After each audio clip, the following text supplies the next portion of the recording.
What's up, everybody? Can y'all hear me? That is the question.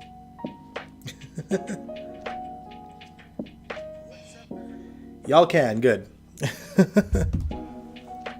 Hey guys, sorry I'm late. Welcome to the stream. Who we got? We got Nathan, Isaiah, Aaron. How y'all doing, everyone? How was everyone's weekends?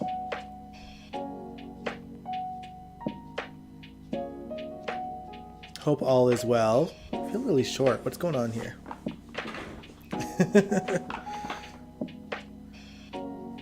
There we go. Yeah, welcome to the stream, everybody. Welcome to General Hospital MV, my GH after show. Hope everyone is doing well. I had a relaxing Sunday overall. Oh, thanks, Aaron. I'm good. I had a relaxing Sunday overall. I took my dog to the doggy park. It's nice enough today that we could do it. It's like above zero, which is weird for January, but I'll take it. And then watched a lot of the Grammys. Not all of it. I was distracted. That's why I'm a little bit later. I was watching, but I watched until that really like epic hip hop sort of tribute with all the hip hop gang there. But yeah, it has been a good weekend overall, though. I worked on Saturday, but I spent Saturday night doing nothing, which was nice because I usually am running somewhere doing something. I'm usually going to like a local show to cover bands and their shows, but I've been taking it easy.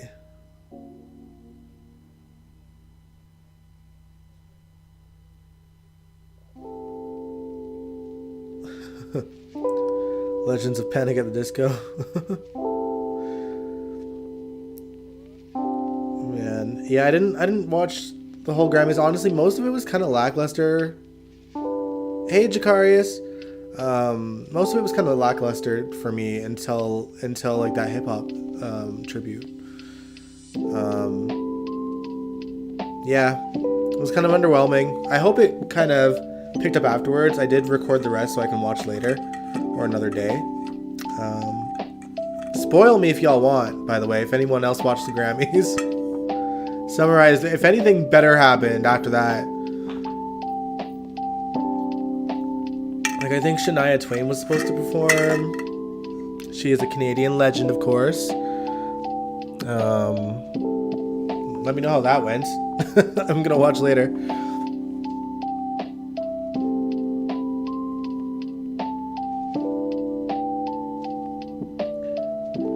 In my opinion, hardcore punk rock, listening to the guy in jazz and blues guy, so I don't listen that over to watch the Grammys anymore. I haven't really. I understand that. Yeah, like I'm not much into mainstream music anymore these days. But every now and then I'll watch the award shows just to see what's up. And even like me and my mom were watching the red carpet. We're like, we don't even know who half these people are anymore. It was a hot mess and lackluster. Do you mean the Grammys, Jacarius, or GH? But I've been good. Thanks for asking, man. How are you?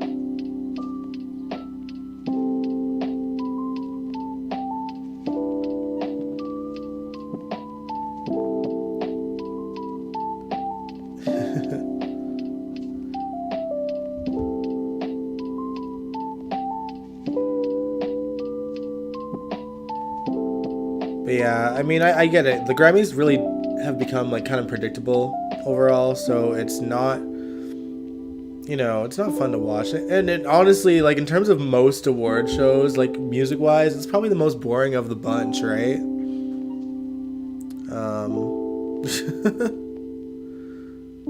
But every now and then I try to tune in just to see if I miss something. But even the stage, like it's not like. Usually there's like elaborate like stage setups and stuff. It just seemed so low budget this year. You're lacking? What are you lacking in? Man,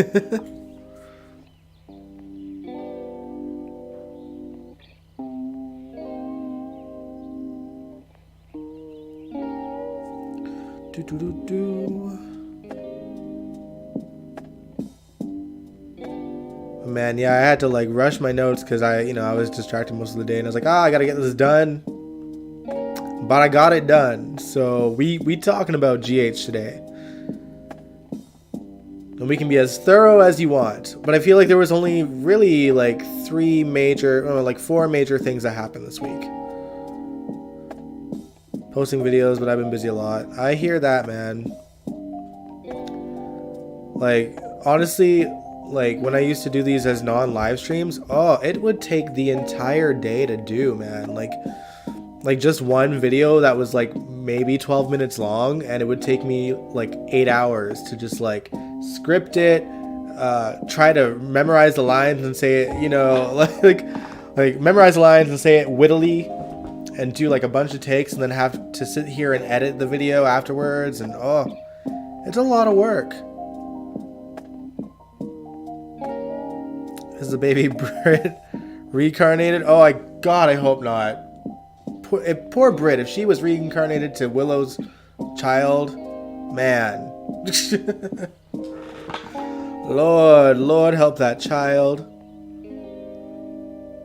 But yeah, I think I'm ready if y'all are ready, because I'm already late as it is. So we might as well get the show going. Welcome to General Hospital Envy, my GH after show. Let's get into it. Let's talk about Willow and Michael. Willow finally agreed to have the baby early so that they could use the stem cells from the umbilical cord to save her, and as most pregnancies on soaps, this one wasn't without its drama either. She had a C-section, and that part went relatively quickly. The baby was born, cried when she came out, and as far as preemie babies go, that baby is gigantic. It is gigantic, y'all. It's so ridiculous. Like, I guess it's close enough to term that it could be a bigger baby, but it threw me. It threw me a little bit.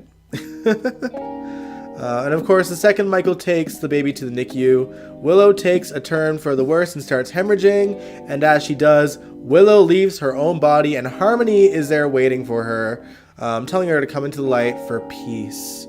And clarity and all that stuff, what they've been searching for their whole lives.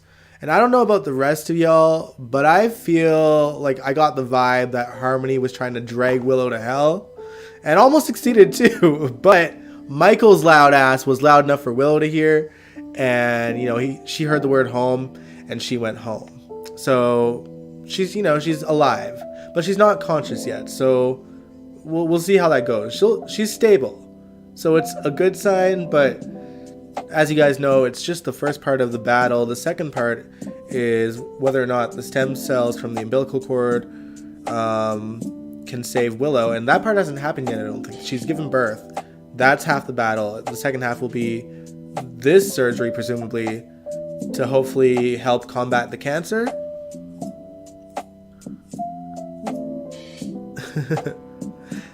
Jakari said that baby doesn't look premature. It sure doesn't.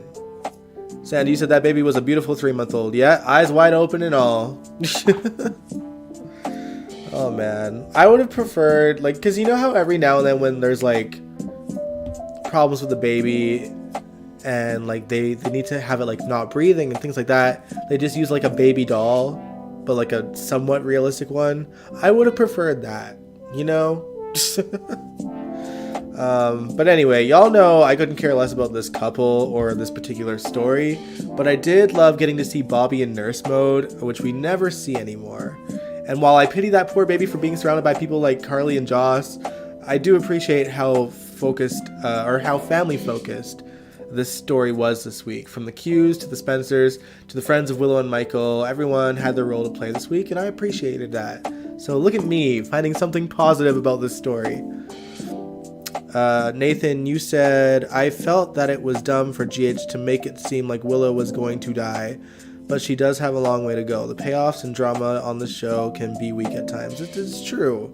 That is GH's major problem. Like, they have the ideas, but they lack in the follow-through. remember Christina was a black baby. I don't remember. You know, I was thinking about that the other day because we were watching, or, you know, I was getting ready kind of with the sweep storylines and thinking about the virus outbreak and, you know, how little Christina was going to save, or no, Sam's baby was supposed to save Christina and, you know, things like that. And I was like, you know, I don't remember Christina's birth. I really don't. Maybe I'll have to watch that sometime.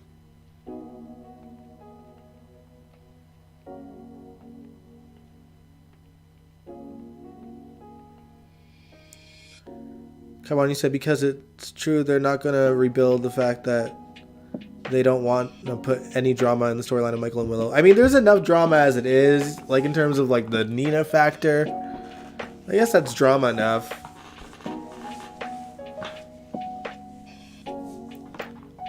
It's okay if you missed the sweeps live. We watched one episode from the Port Charles Hotel fire on Wednesday. Who was Willow's first baby's father? Yeah, Shiloh was. Unfortunately. And was it? Oh no, it was Aaron. You were saying that the actor who plays Shiloh was on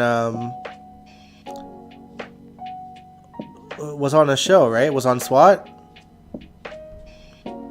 So I guess he's still getting work. They don't have relationship fights. She doesn't even have a different personality between by Michael. I get what you're saying. I tend to agree with you. Like, since Willow and Michael got together, Willow kind of lost a lot of her like spark and fire. I mean, we do see it when she's arguing with Nina, but in terms of like the Michael and Willow relationship, it's very much like Michael is the breadwinner and Willow is the one, like, yeah, she's trying to be a nurse and stuff, and she's battling cancer. But overall, I mean, generally speaking, even before the cancer, Willow is basically just like the happy housewife, and she ain't even married to him yet. You know, she seems very prop-like, whereas when she was with Chase, I felt like she had enough of her own personality, and Chase was, he had his personality, and they had their kind of inner circles separate from each other. And now Willow's just all about Michael and the Quartermains, and it's like, I do appreciate our friendship with Sasha. That's still intact, though. It was a small part, but it was him. Well, good for him. And she's a teacher. She said she'd be able to work with kids better. Know how to deal with people having cancer in the family. Man, I've had one family member that died from cancer that I know of, that I'm aware of, that I was there for, but I was quite young. I was like 11 when it happened. And then I had a good friend and coworker of mine who was a supervisor pass away from cancer as well, which I was a lot older. Obviously, I was working, and, I'd say about 10 years now, 10 years ago. And that was hard. That was really difficult because we all really loved him.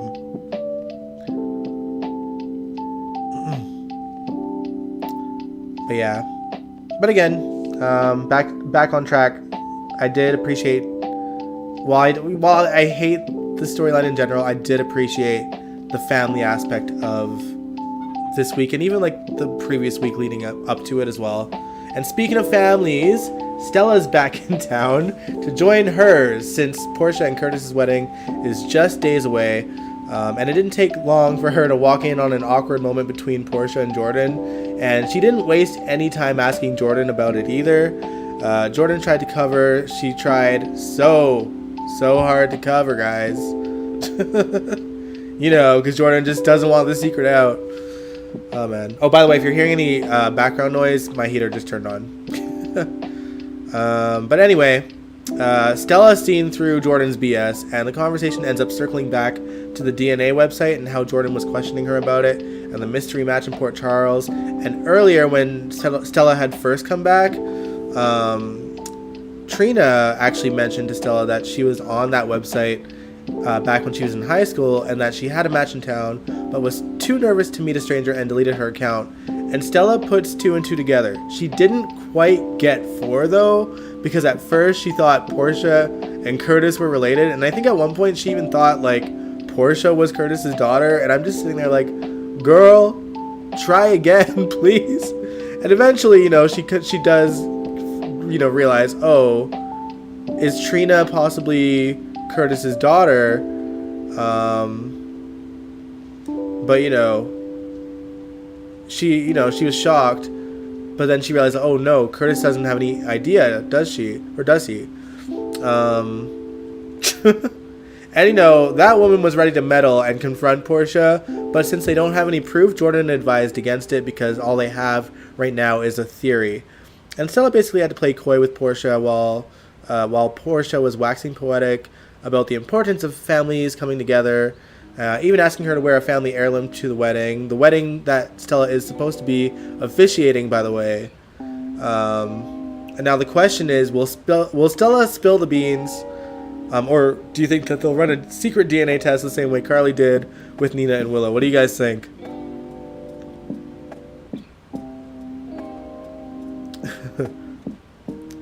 Think Portia will get with Nikolas? I don't know. We're obviously going to get into this in a bit, but I really think we don't have time left with Nikolas. And we'll get into why later. We're going to talk about some other stuff first and save the Nick stuff for last a little bit. Maybe, well, at least second last. But yeah, I mean, my guess is that the truth is going to come out at the wedding. I think that they'll be halfway down the aisle when the truth comes out. I don't know how it's going to come out, but it's going to come out. And we know that Curtis ain't going to forgive Portia. He was heated enough finding out Carly lied to Drew about Nina and Willow, going as far as saying he's glad that Drew and Carly never got together. And I'm like, oh, Curtis, if you only knew.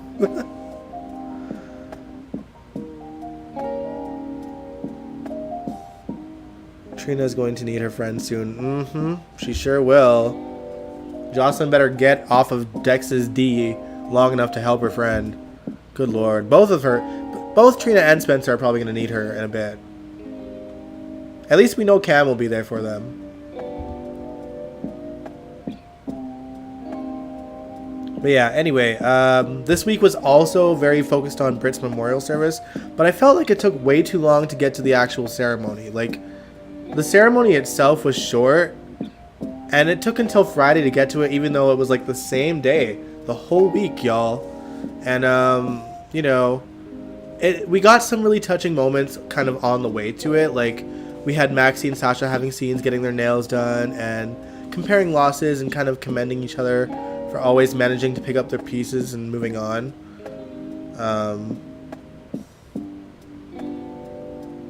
Oh, Kaiwan, you're saying pretty bizarre by Jocelyn not telling Trina about all this. Yeah, like Trina and Joss do have like a brief conversation, but given what, you know, that it was Britt's memorial and Joss was waiting for, you know, Willow's baby to be born, I feel like Joss will come clean fully at some point, but you know, today, I mean, the day in Port Charles was just not a good day for it to you know, for a conversation like that to be had, I think. But I do want I do want Trina to like rip Jocelyn apart. I want her to ride or die for Cam, y'all. Trina and Spencer will bond over their liar parents.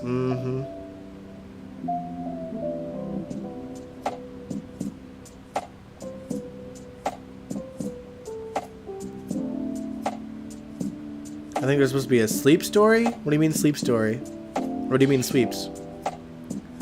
But yeah, like I think that conversation is going to be had, but just probably the next day in Port Charles.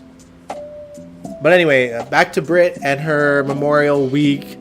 We also get a touching moment of Brad visiting Britt's now empty office with some ice cream and 2 spoons and saying he'll never have another best friend.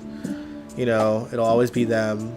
I appreciate the character of Brad so much, and he's so underutilized. It's unfair. And now that Britt's gone, like I don't see him being present on the show much longer. Because, like, what else was he besides Britt's friend? Like, yeah, like, Selena's there, but we haven't even seen him with her in ages.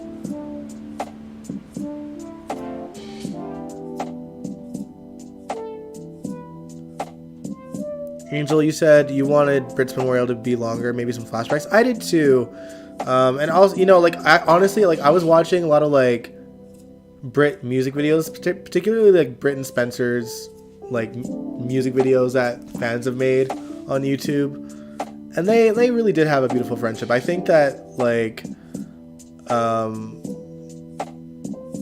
that part of Brit's softening was really because of her relationship with Spencer over the years.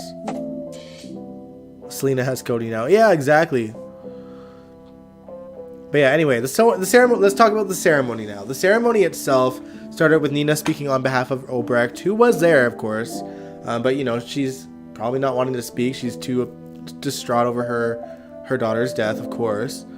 And words were spoken about her redemption over the years. Brad got up there as well and kind of gave them the rundown, from her being called the Britch to burning a girl's doll on the grill, Emma's doll, if you guys remember, to going on the run and being a fugitive, doing her time in jail, and then proving herself to be a changed woman when she got back to Port Charles and working at GH again. And then Terry, of course, spoke about her utmost professionalism and that she was a hero and advocate for her patients and how she became a wonderful friend and co-chief. And she unveiled that her picture would be on the wall of honor that shows all the glorious doctors and nurses and staff members of yesteryear, which actually makes her the first actress on that wall who isn't actually dead.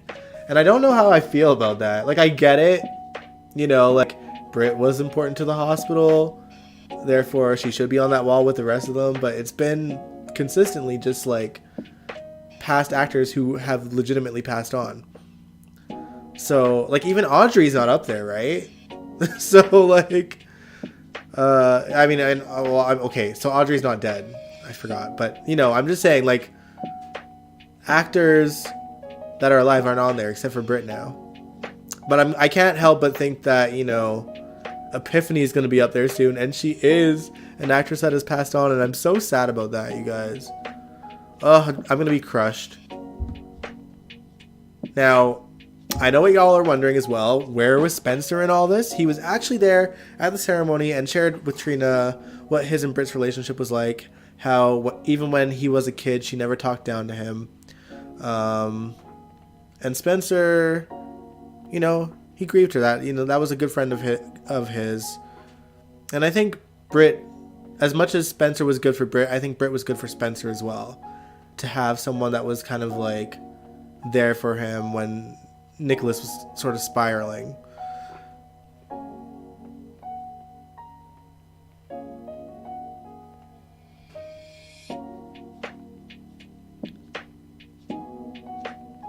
Oh, was Rick Weber's on the wall too? I didn't even notice.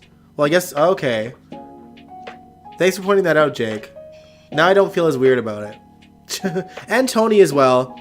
Yeah, y'all are right. Y'all are right. Tony and Rick. It makes sense. It makes sense. Angel, you said it was irritating that Joss said she wanted to go to Britt's memorial, but she wanted to be there for Michael and Willow. All you had to do was go to the hospital chapel for 20 minutes. Exactly. Joss is so self-centered. Spencer wanted Britt to be his mom. Yeah, but I think, you know, when he did get older, I think he did appreciate her as a friend, though. But anyway, Spencer had a pretty busy week beyond honoring Britt. Because Ava delivered the goods he'd need to get full custody of his sibling. She gives him a link to the video of Nikolas's confession to murdering Esme. And he and Trina watched it together. Now, obviously, Esme isn't dead. But it sure places her in Windermere during the time that she was supposed to be missing. And that there appears to be a complete motive to try and kill her. The only thing is, like, Ava's shady, and knowing damn well the true story about the fact that she, you know, okay, she didn't push Esme off the parapet, but, you know, she was there, and it would have looked really bad.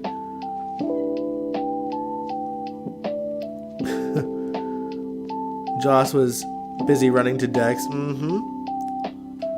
They were writing her like a crazy person, Jocelyn. Like, that's one of the things they wanted to be with Spencer. Ava will never be his mom.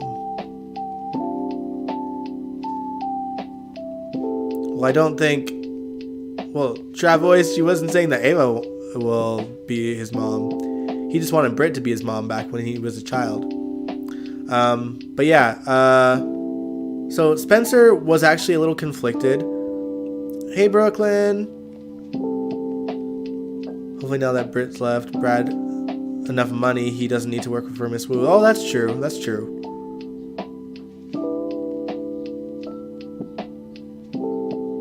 But anyway, yeah, so Spencer was a little conflicted whether he wants to admit it or not. He does somewhat care about his father. He had to basically decide if he was going to give the evidence straight to the police or to go to Nikolas first. Jordan actually shows up at the chapel and he opts out of giving her the evidence. Like, he doesn't mention it. He does say, like, if I do have evidence against my father, you'll be the first one to know, but obviously that was a lie. Joss can't get enough Girl Man D. Y'all. I still, like, you know, Dex is hot. I can't blame her. But I'm still mad at Joss anyway. Meanwhile, Nikolas, this man's life, his plans, and his friendships are all collapsing at the seams. I should mention he is now being played by Adam Huss. No more Marcus. Marcus officially filmed his last scenes, and we are seeing his final scenes before the character of Nikolas makes an exit. Elizabeth's mother came to Elizabeth. Okay, sorry, I'm like losing myself in the notes here. All right, so Elizabeth's mom visits Elizabeth at the hospital, and she came clean to Elizabeth about how it was Nikolas that brought her to town, claiming she needed her help and that the way to help was to try and make sure this girl, Esme, would never remember something that could get Elizabeth in trouble, and that she backed out of it. She warns Elizabeth that Nikolas is only out for himself at that point. And when Nikolas and Elizabeth cross paths in the hospital, sheesh! Elizabeth is 1,000% done with Nikolas and basically tells him to F off for having the nerve to go behind her back and bring her mom into town without her consent, and to try to force her to do what she did to Elizabeth as a teen to Esme, knowing how much trauma that caused Elizabeth and what hell that Elizabeth went through.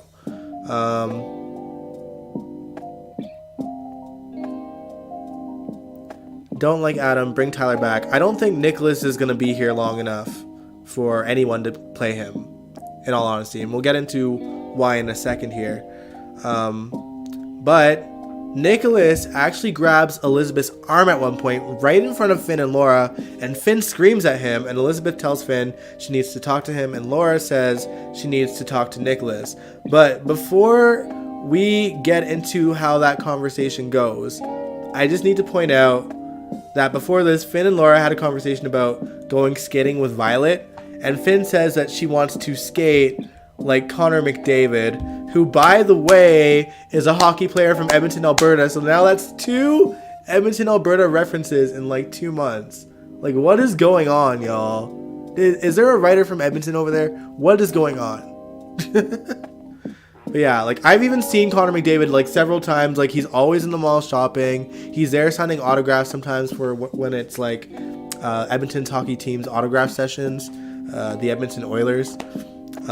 Like, it's just so funny to me that Edmonton's been mentioned like twice now in 2 months. But anyway, back to the topic on hand. Oh, Angel, you said Nikolas sounds like he was going to unalive himself. But yeah, Elizabeth decides to come clean about everything to Finn, from faking the affair to faking being pregnant, helping Nick hold Esme hostage, her motives as to why, which at the time was because she thought that she was the hook killer, and she thought that keeping people safe from her in Port Charles was a worthy cause to help Nikolas, until they realized that she wasn't actually the killer. And then Esme escaped, and now she has no memory. Elizabeth's endgame seems like she's going to confess. The question is, will she have to?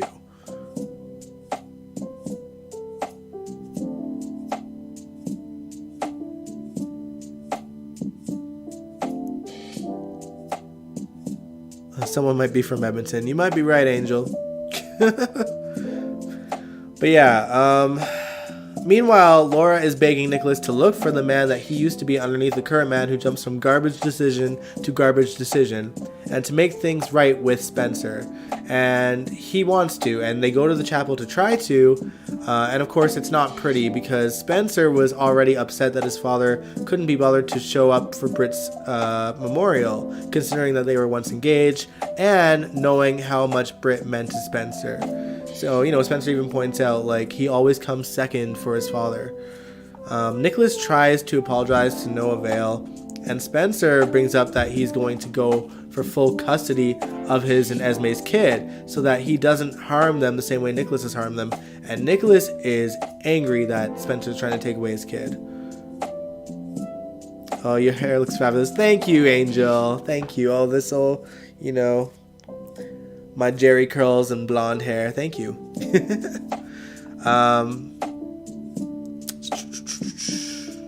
Where was I? Oh, okay. So yeah. So Nikolas is like, I will throw everything I have at you to keep custody of my child. And Spencer lowers the boom and he's saying, you will just hand over your parental rights to me, actually.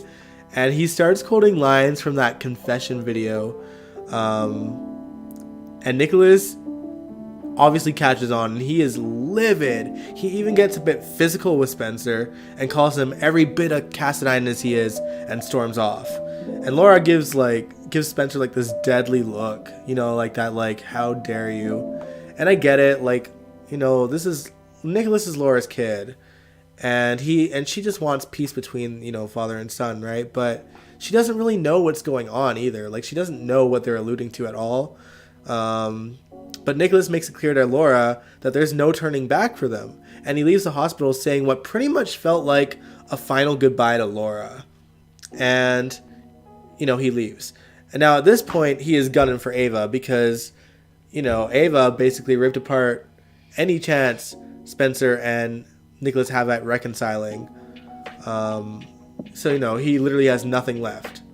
But it's funny because, like, Ava's still being a little bit shady because that video was made and it's a lie, but she doesn't tell Spencer that it was a lie. Like, she doesn't say that he didn't really try to kill Esme, but he confessed to it. Because then she'd have to kind of throw herself under the bus, right? Nathan, you said if TC or someone plays the role of Nikolas, they should start from scratch and just have it. That the other Nikolas was a fake, a phony. This version has been trashed too much. Yeah, that's the unfortunate thing. Like, I'll get into it in a bit here because I do have notes about it. But just to finish off or wrap up the plot from this week with them, Ava was at Kelly's with Austin, talking about being the new lady of the castle because, you know, Windermere is now hers and she's settling in. And Mason, Austin's cousin, was kind of lurking around just as Ava left, and she goes back to Windermere. There's like eerie music playing throughout this whole thing.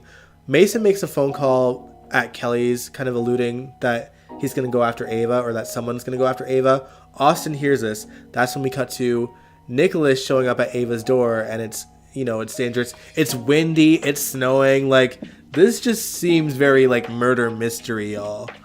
And that's why I don't think that Nikolas is going to be on for much longer. And I'm a little bit worried that Nikolas could potentially go out this way because, I mean, on the one hand, I know that Maura West is going to rock the storyline if that's what she's going to have to do to kill Nikolas.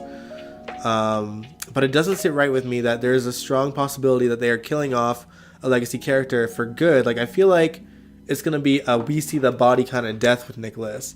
Because how many times can he die with his body off screen before it becomes unrealistic? You know what I mean? Mason looked really scary.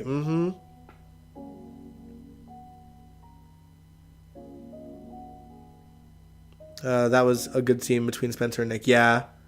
I mean, they did play well off of each other. I got to give Adam Huss props. Because, he's literally just kind of a stand-in. And this was such a last-second stand-in situation, I think, right? Because, I mean, we don't know the ins and outs. But Nikolas did not, Marcus did not show up for his final scenes.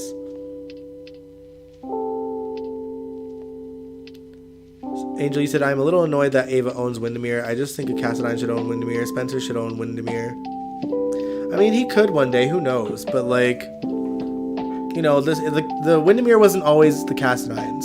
You have to remember. It belonged to Faison at one point. It belonged to the Quartermains at one point. It's made its way around Port Charles. Ava and Austin are going to do something to Nikolas, you think? Maybe. But yeah, I know that there was speculation that someone else was going to come back and play Nikolas, but after Friday, I really don't think so. I think they are writing the character off with no plans to cast him in the future.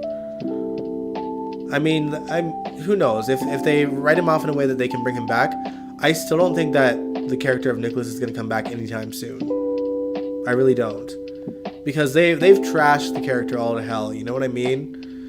And, for whatever reason, they don't seem to want to redeem him, which sucks because, it really seemed, just before Spencer kind of betrayed him, that Nikolas was going to actually make a go at getting his life back on track. But obviously that's not going to be the case. And I just it's unfortunate because once upon a time I did enjoy the character of Nikolas too. I like that he was a good Cassadine.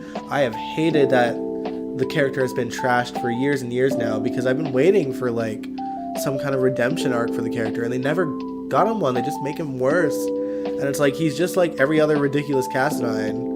And, you can only go so far with, villainous Cassadines. They can only be on the canvas for so long before you have to inevitably either kill them off or, have them lose a battle and, be off for, a few years before making a comeback.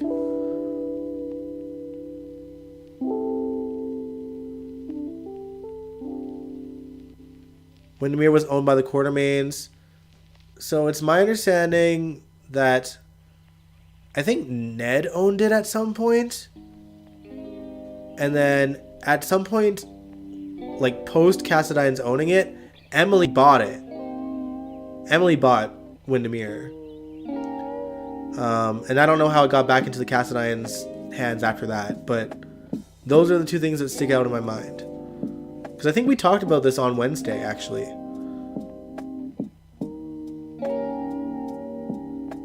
I think when Stefan died, they didn't say... We can't really have Stefan Nikolas. I mean, Stefan, it's interesting because Stefan, he seemed, when he first came on, he seemed to be the good, a good Cassadine. He was kind of Laura's saving grace when Laura was held captive on the island. And then, when you see the contrast of how the character started to how the character ended, it was insane. He just, went all bad, all rogue, and crazy, and ended up dying.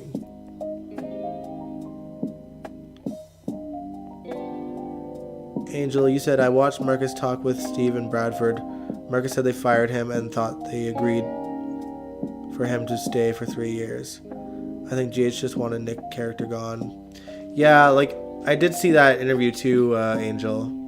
I think we even touched on it on Wednesday. But yeah, he did say he had a 3-year contract. The contract was up and GH opted to not invite him back.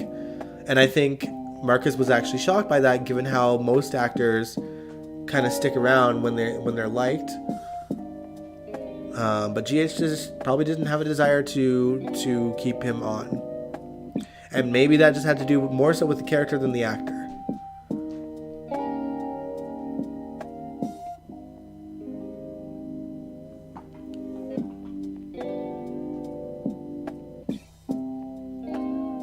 Supposedly Heather hooks Nikolas after finding out from Esme that he's the father. We don't do spoilers here. I never read spoilers. But I don't know. I find that hard to believe.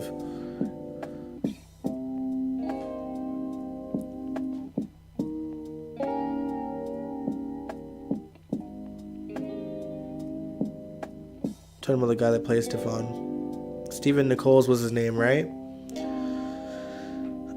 So Ava screwed Spencer over again, didn't she? Ava has played a tricky game of revenge and is practically using Spencer. I know Spencer had his own reasons, but Ava just handed over that confession.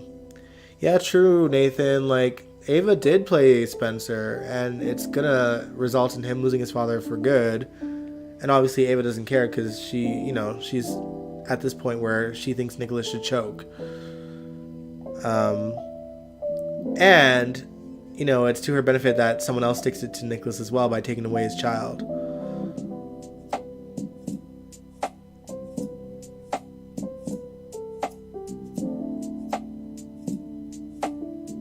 Yeah, okay, Angel. I knew someone mentioned it last week. The real Stefan Cassadine left the show in early 2002 and never came back. Oh, yeah, I don't know what Guza. Yeah, like seeing that storyline with Stefan, like at the end there, it was bad.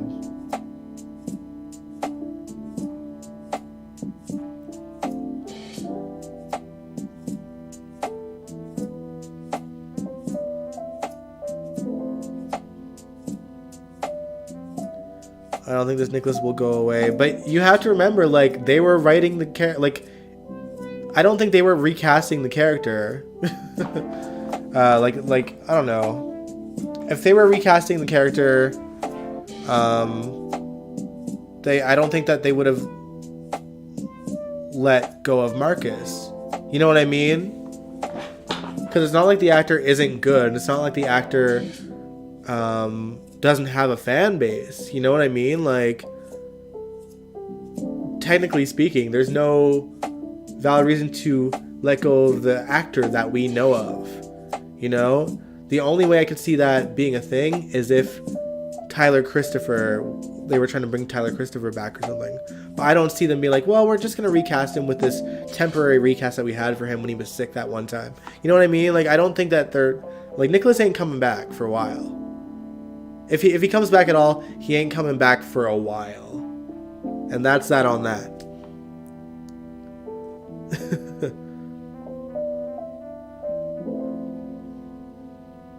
Question. Oh, Isaiah, you're asking, do you think that GH suffers from a lack of families? I think that when I compare GH to like 5 or 6 years ago to GH now, I think GH does better now with families. It could always be even better than this, but I feel like they're trying. And in some ways they succeed, and in some ways they don't, because we are seeing like a lot more of the Quartermain family as like a unit, rather than just like the cues just like shuffled here and there. And they also have really built, you know, the Ashfords up with Jordan and Curtis and TJ and Molly and Stella and Marshall. Like, they're building these families. And even like Carly, she's trying to get back into her Spencer's route, and we're seeing scenes like Carly, Bobby, Jocelyn, and Willow's child kind of bonding as a Spencer family. And the Spencer family needs to be rebuilt.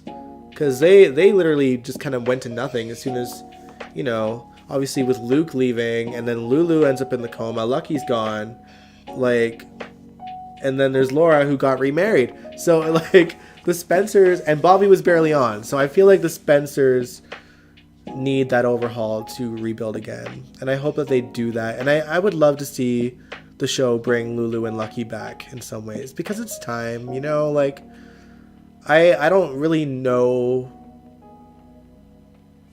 what the writer's reasons to kind of, you know, essentially kill Lulu off so quickly, because it seemed so left field, right? Because I think all of us probably thought, like, okay, well, they're bringing Dante back to put Dante and Lulu back together, and the next thing you knew, Lulu was gone. like it seemed so weird, and I don't know if it was just to save the budget or if it's just, you know, maybe it wasn't working out, and maybe they didn't really have anything left for Lulu to do, or maybe they felt that. I don't know. I really don't know. Lulu always got trash writing with Emmy Ryland in the role, and I know Emmy has her fan base. I'm not a fan of her acting, personally. Like, I know, like, shouldn't actor bash, but when you had someone like Julie Berman in the role previously, and she was going toe-to-toe with the likes of Jeannie and Tony and Jonathan Jackson and Tyler Christopher, and she was holding her own, and then the contrast, man.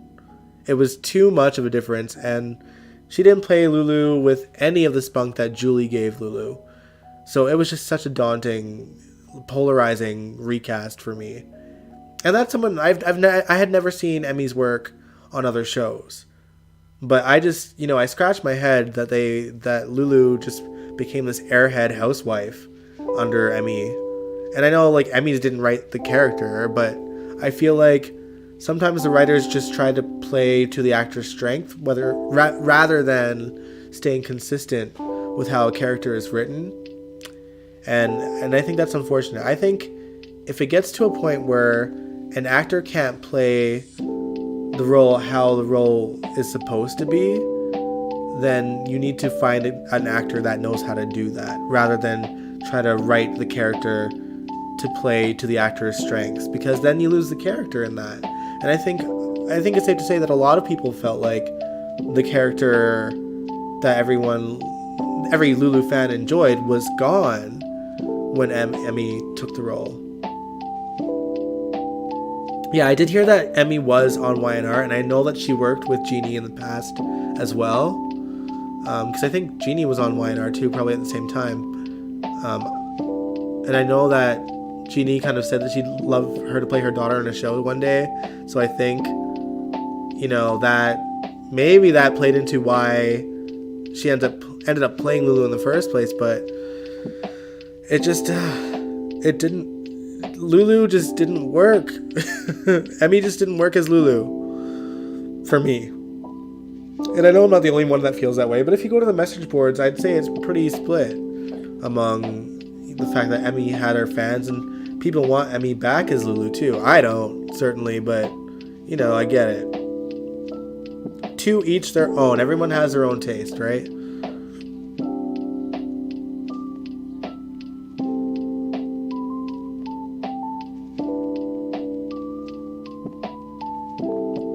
The actor that played Stefan.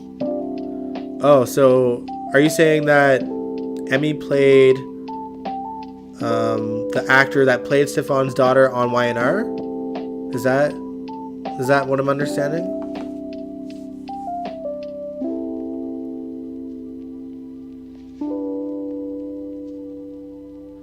Julie even looked like Laura. Yeah, that was kind of the exciting thing for me. Like when Laura came back in 2006, I barely knew about the character, but I had seen pictures of Laura, and, from like all the Luke and Laura talk that was like building at the time that they were bringing her back, and how she looked so much like her. And then when they played off of each other, I was in awe, because wow. And even like when Laura wasn't on the show, like after, Laura was like back in her catatonic state or whatever, like there would be moments where Lulu, like the mannerisms, I don't know if Julie studied Jeannie, but like some of the ways that she was like speaking in like monologues and stuff, it was just pure Jeannie. Like she just reminded me so much of Jeannie and like similar scenes that Jeannie's done in the past. So it's like, I don't know, like they struck gold in my opinion with Julie, because not only did she play up to the mannerisms of Laura and Jeannie, but she managed to capture Luke and Tony in herself as well.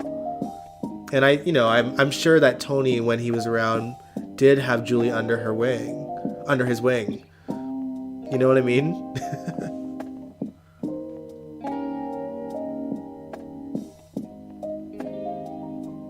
Emmy acted the same on YNR as what she acted on GH. So, but was the character on YNR like kind of spacey? Like what was her character supposed to be like? Was she playing an original character, or was she a recast as well over there?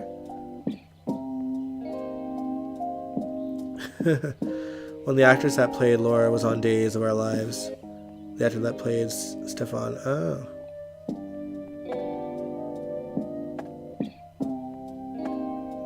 Ronaldo marries daughter, legitimate daughter, on Days of Our Lives. Sandy, you said we should watch one of Julie old episode. You know, it's so funny. Like, I do want to, and we've watched Julie scenes in the past, like her confronting Elizabeth. I always thought like a really fun storyline to watch someday when it comes to Julie is when her and Johnny go on the run, because that's when she was having her breakdown, and that was kind of the beginning of Laura returning again to the show as well.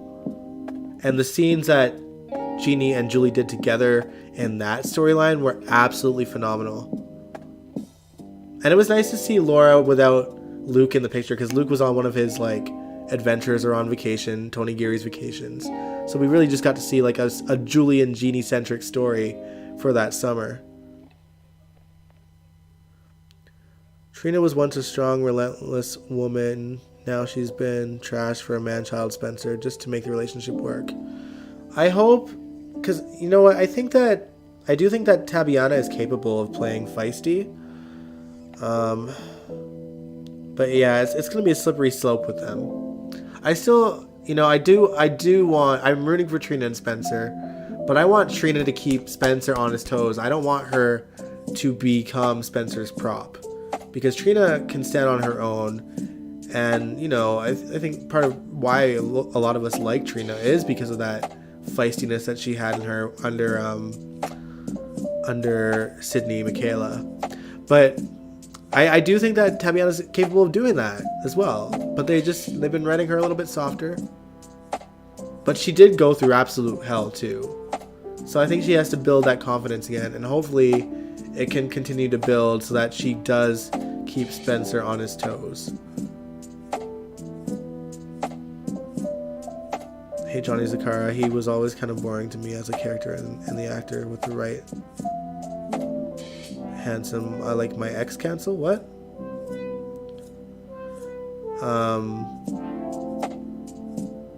I like Johnny. I only got half of what you said there, but I like Johnny. I liked him. I think they trashed him towards the end. But like, I liked Johnny with Lulu, and I even liked Johnny with Olivia. Like, I thought that they were cute. And I liked that he was kind of like... It's funny, I found that the Zakaras were kind of like the Cassadines, but for mobsters. In the sense that they were all kind of batshit crazy, but like Johnny was the good one. Johnny was like the Nikolas of the family. And, you know, he was trying to get out of the mob, and... You know, eventually he just kind of caved and went back in. So he kind of got trashed as well. Again, under the realm of Frank Valentini, it happened. I don't know what it is. They can't just keep one good person. Sydney and Tabiana both just turned 21 last month. Ooh. See, they can have the adult storylines now.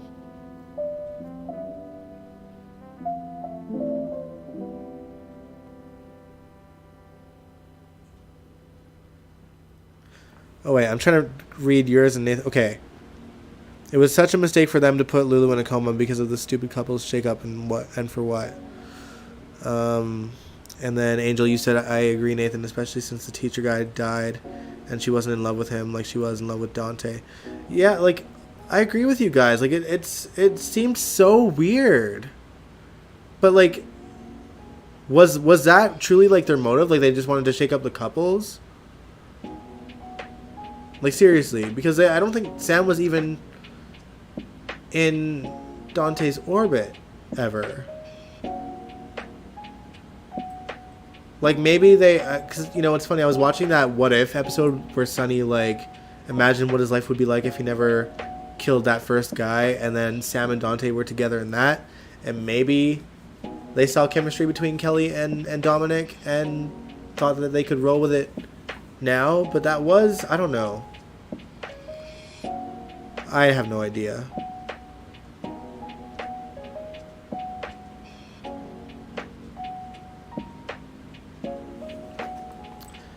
Come on, we can't really get cutscenes of GH without GH posting the cutscenes.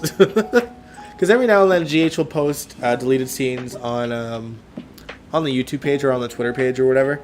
But we seldom get them. And then I can't watch them on here anyway because it would be copyright. Because it's, you know, new deleted scenes.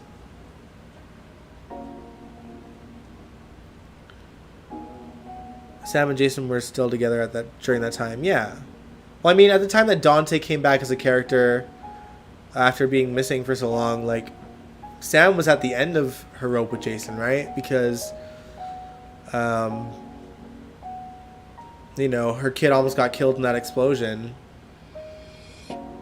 Or she, you know, both of their lives were almost in danger. And then she was like, I've had enough. I can't deal with mob violence anymore. And that's when she dumped Jason. And then I guess a few months later, you know, Dante and Sam started seeing each other. But I don't buy that was the end game. Because they could have, like, had Dante and Sam get together without putting Lulu in a coma. You know what I mean? Like, it could have just been a triangle situation or a quad with Dustin. But yeah, like, maybe it was budgetary things. Like, they, you know, they had, like they killed Dev off. They killed Dustin off. They killed Lulu off. Julian was on his way out pretty much, right? So maybe it truly was a budget thing. And maybe they just thought that Lulu wasn't worth keeping around either. But it's just, I don't know. It seems so odd. Like, Lulu's been in a coma for 3 years now. So Spencer looked so hot this week. I don't know what's going on with Nikolas Chavez. You know, he's an attractive guy, and he plays like, you know, he plays. What am I trying to? Mischievous. He plays mischievous really well, and he has that sort of smoldering look.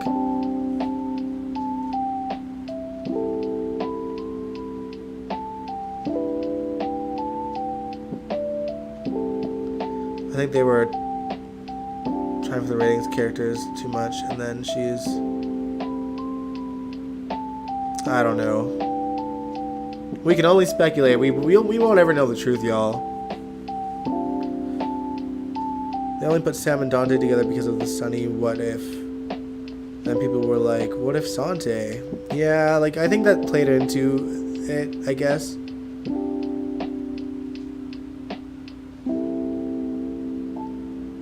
Oh, Brooklyn, you watched, GHMV Reacts Best of Dragging Confrontational Moments. Sunny was my favorite. Which confrontation? I remember doing that episode because this was like before the live stream versions of this, right? Because I know we watched Lulu confronting Elizabeth and Lucky confronting Liz and Nick, I think. But was Sunny confrontation? Was it the one with Claudia? Sunny confronting Claudia? Because that was epic. Dev needed to go. He was turning into Diego. Yeah, that's true. And it sucks because, like, I feel like there was promise with the actor that played Dev to be, like, kind of like a Stone-like character. You know what I mean? Because he kind of reminded me, like, look-wise of Stone. Maybe that's why. And because Sunny took him in the same way he took Stone in. There was so much potential there for the character. And they just, I don't know. They just either didn't want to go that route with him or they just got bored with the character and scrapped him.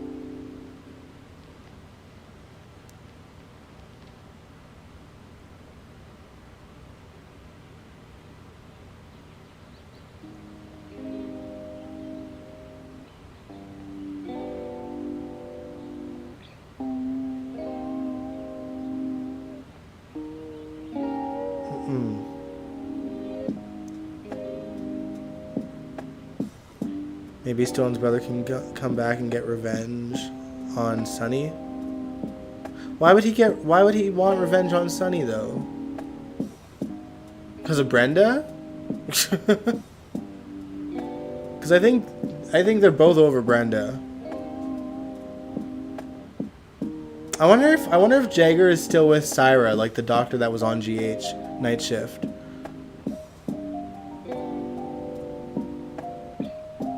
It's his looks and now how he's acting on the show. It doesn't help his name is Nikolas. Your name is Nicole. Okay. Now I can call you Nicole Angel. I never even asked your real name. I just go by y'all's screen names. Which is fine. If you want me to call you by your screen names, I understand. My screen name is literally Dion's Corner, so like y'all know I'm Dion. Oh man.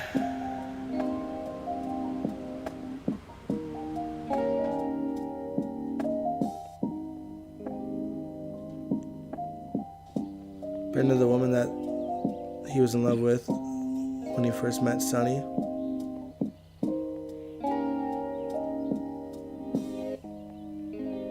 Man. I like that Jagger had a son named Stone, though. And unfortunately, the actor that played Stone, like Little Stone, died in real life, too. Like, damn. Like, it's crazy. I mean, obviously, they can recast him, but it's just, like, it's just weird to think about. Anyway, I suppose we should wrap up this live stream, hey? Because I didn't even finish. We just got way off topic. We were just way into Nikolas and Lulu and everything else. Legacy characters, essentially.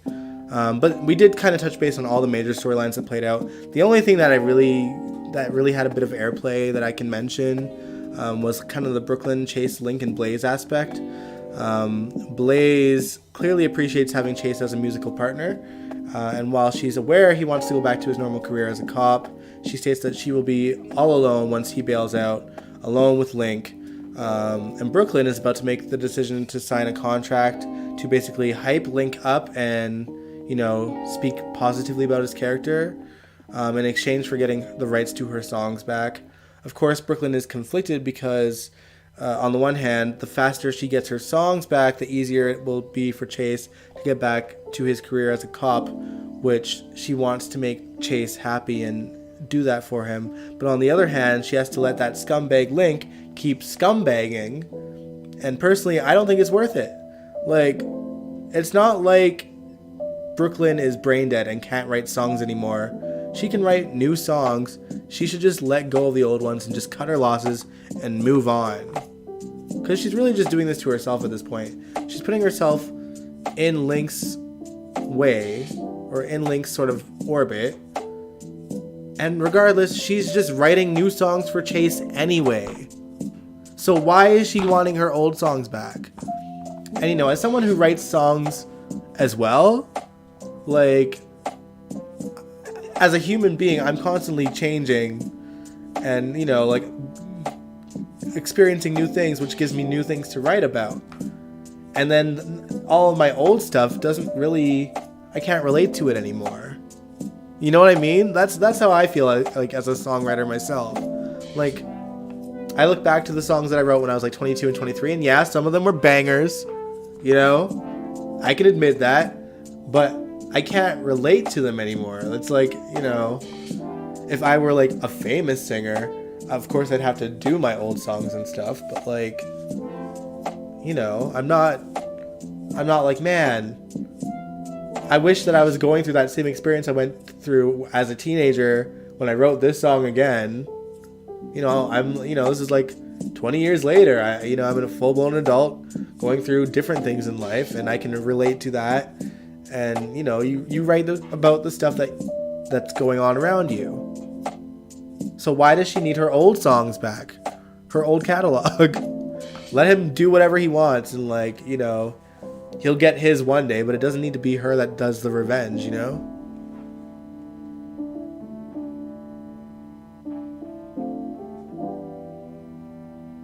Nicole, Nikki, Angel, I don't care. I will respond to either. All right.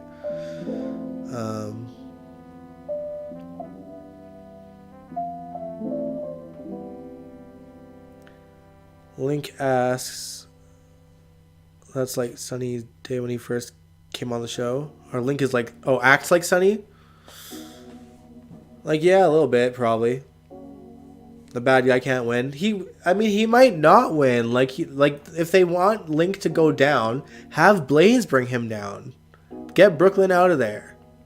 Like, Brooklyn does not need to go after her songs. She doesn't. It's pointless. Let the story be about Chase helping Blaze get out of Link's grasp, and let Brooklyn assist with that. You know, I think it is a win if they just bring down his monogamy. Like, let her refuse to get her songs back and still take Link down. She doesn't need her songs back to take Link down, is what I'm getting at.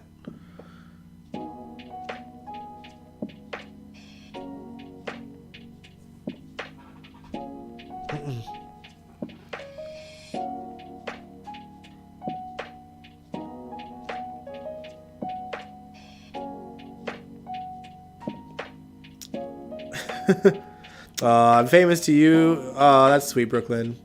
I'm not famous at all. I still got, low paying job, and I write songs in my basement, and I record them on my basement microphone. In fact, it's literally this microphone, y'all. Like, I use this microphone to record the songs that you guys hear on my YouTube. But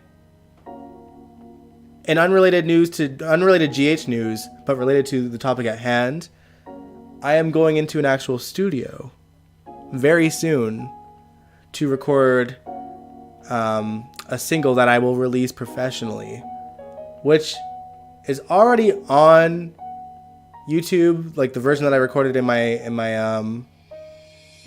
basement here, but recorded professionally by a dear friend of mine who has graciously offered to mix it. So I'm pretty stoked on that. So stay tuned for that. It'll be on like Spotify and iTunes and stuff. So I don't know the dates yet. I know I'm going into the studio on the 23rd of this month to record it.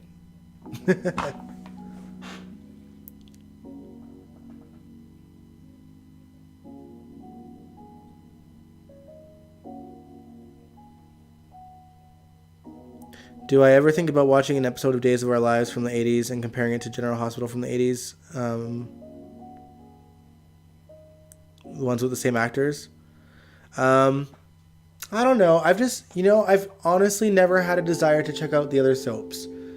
And I think most of it stems from the fact that, like, back when all the soaps were still kind of around, like All My Children, One Life to Live, etc., etc.,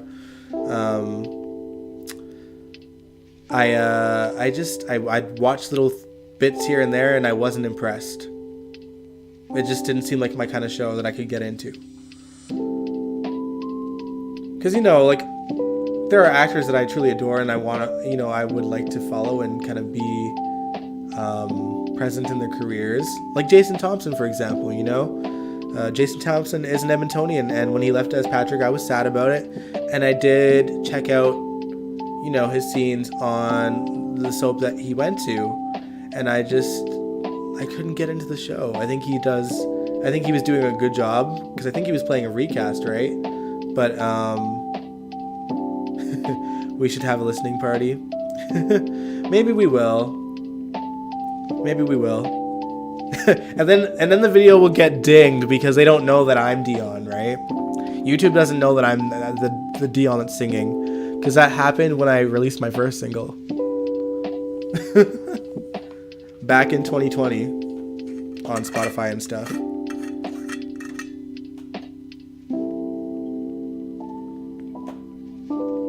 And it's like, you can't monetize this video. I'm like, I'm the owner of the song. I wrote this damn song. My friend made the music. We both own it.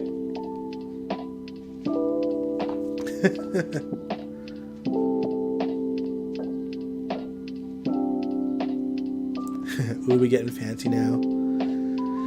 I wouldn't say fancy, but I am pretty stoked on it, because honestly, like, it's my friend Luke. He's, he mixes his own artists, and he does a great job. Like, honest to God, like I go to his artist shows all the time. One of his main artists is a good friend of mine as well, Oliver. He's an artist named Hellboy here, and yeah, his music's great. I love his music, and I like listen to it just like on my own time too. Like, it's not just like, oh, I'll support you because you're my friend. It's like I genuinely loved his music, and actually I loved his music before I met him, and then I met him and we became good friends. And then Luke, he's also the lead singer of Calling All Captains, one of the bands that are good friends of mine. And, you know, I was talking kind of just on my own, like, Facebook and stuff, about kind of wanting to make the most of this year here in Edmonton, because, you know, there's a good chance I will be in Montreal by the end of it. Like, permanently. So I was like, you know, I should really try my hand at this music thing in town where I have all these music connections, and, like, you know, get in the studio, release a single, do a show. Because the only show I've done really was the live, like the I don't know, some of you guys watched it, I think, the like little sort of live music session thing that I had, that you guys watched, where I did like a few of my own songs, and then I covered Just You and Me, like the J-Sam theme and all that stuff.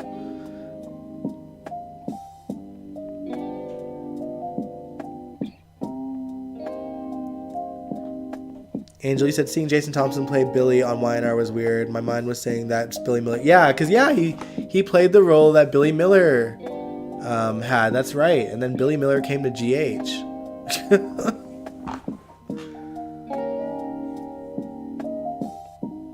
I would love to hear what you think about the Damaris. Man, I don't know. I just don't have a desire to watch. I like, honest to God, I don't really watch that much TV, y'all. Like, the only shows that I watch, General Hospital, 911, not even 911 Lone Star, just 911, and an American Horror Story.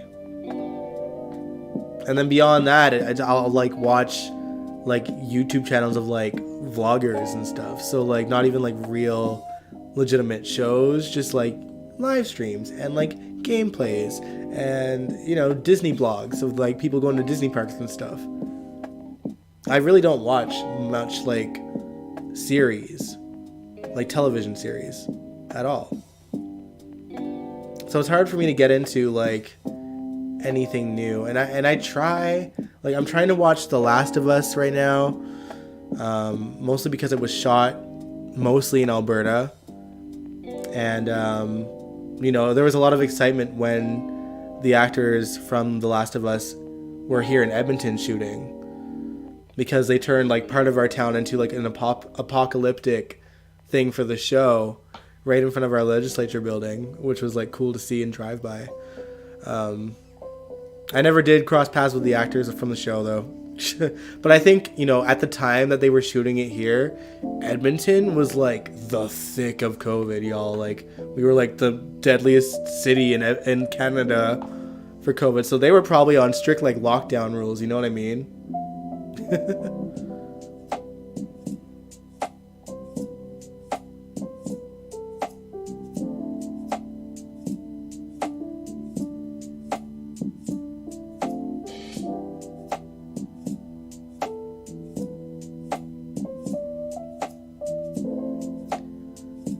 I won't lie, Kaiwan. I don't base up my like viewing of things on like what political parties I stand with, because that's just a bit silly to me.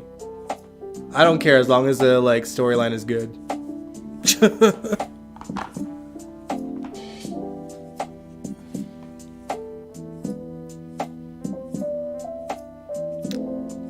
Let's see though. What time are we at? Oh my gosh, it's 11:30 here, y'all. I gotta end the live stream soon and get my ass to bed. I gotta work in the morning.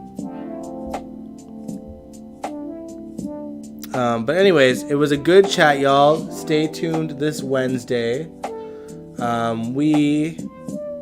Yeah, good night, Sandy. Yeah, Wednesday we're gonna watch another episode of a sweep storyline. I forgot which one I had like set up for next week, but I had already put like everything in a playlist for like the next month. So I'll just quickly check before we end the stream here, so I can tell you what we're watching on Wednesday.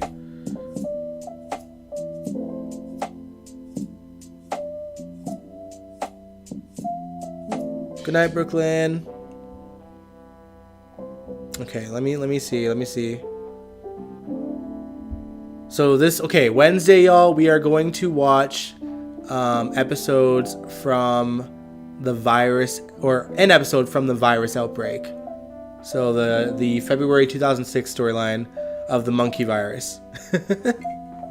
So stay tuned for that. That's honestly, it's gonna be fun.